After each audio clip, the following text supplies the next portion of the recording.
Well, tonight, the U.S. Supreme Court is a step closer to making a decision on water rights. It really could have a long-term impact on Colorado. A battle has been brewing for several years over the way water from the Rio Grande River is distributed between several states. Denver 7 attorney and anchor Jessica Crawford in the studio with some background here on this one. Jessica? Yes, so let me start with this. So many states rely on the water of the Rio Grande, including Colorado.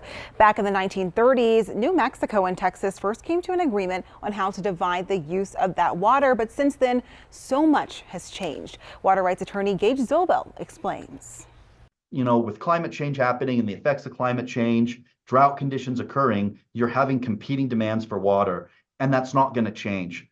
So the states recently came to an agreement on how to divide up the water to match the change in demand and climate. But the federal government was upset because it was left out of the agreement. That's why the case went to the Supreme Court. The justices heard arguments today about whether or not the Fed should get to weigh in on the states' agreements about how they're going to divide up the water of the Rio Grande. While the decision won't have a direct impact on our state, the long-term impact could be massive. If the Supreme Court decides the federal government gets to be a party to these types of agreements, it could take a lot of power out of Colorado's hands in the future.